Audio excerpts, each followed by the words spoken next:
Well, howdy there, Internet people. It's Bo again. So today we're going to talk about what Republicans are talking about.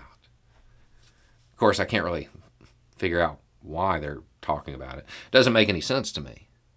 Because if you think about it, the Republican Party just had a great victory, a massive victory, a huge victory. They have achieved something that they have campaigned on for decades. They fulfilled a promise decades in the making. But they're not out there running victory laps.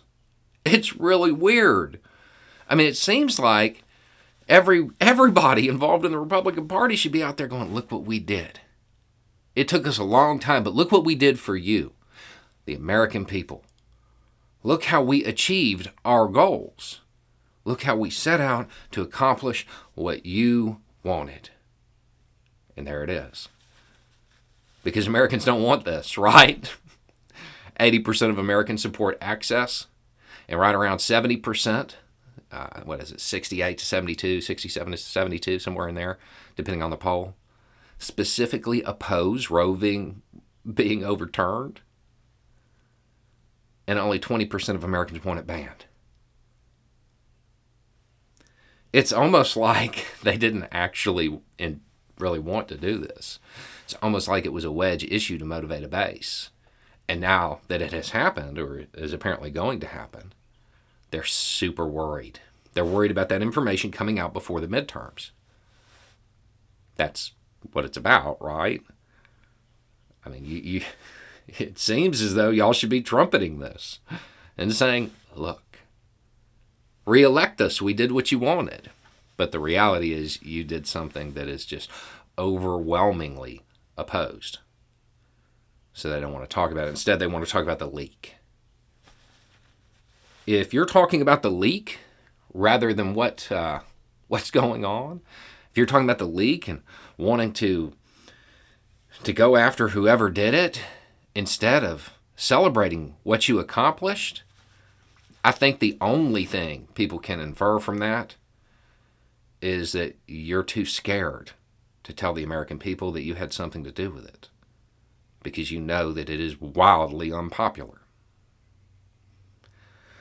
You used it as a wedge issue to motivate a base, apparently not paying attention to the fact that for the last, decade and a half or so, that position has become super unpopular, and it becomes more unpopular as time goes on.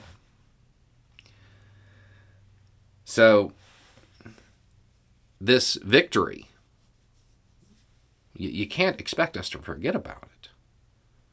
You can't expect us not to talk about it. We have to make sure that the Republican Party gets all the credit it deserves for accomplishing this. And I know what you're saying. It's probably going to cost the Republican Party the woman vote for a generation. But, it's a small price to pay for doing what's right, isn't it? That's what you've said for decades. It's what you campaigned on. It's what you promised. And you finally fulfilled it. So get out there and just claim that. Stand by it. Be bold. Go out there and say, yes, we accomplished it for you, the American people.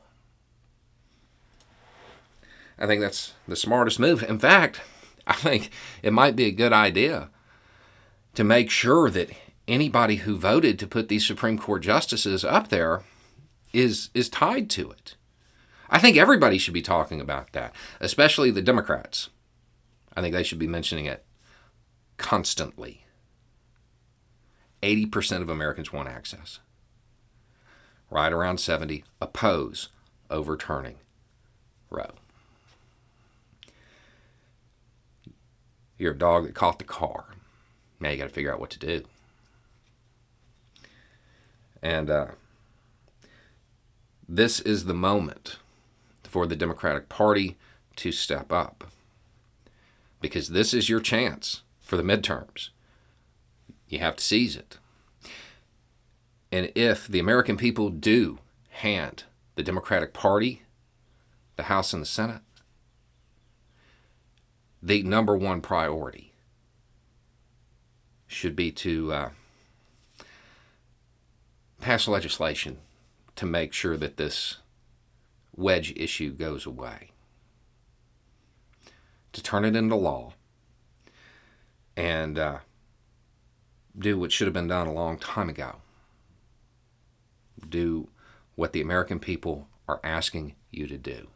And if you don't, if you're handed the House, if you don't just suffer amazing losses, the midterms, and you don't fulfill that implied promise to the women of this country, you can kiss 2024 goodbye.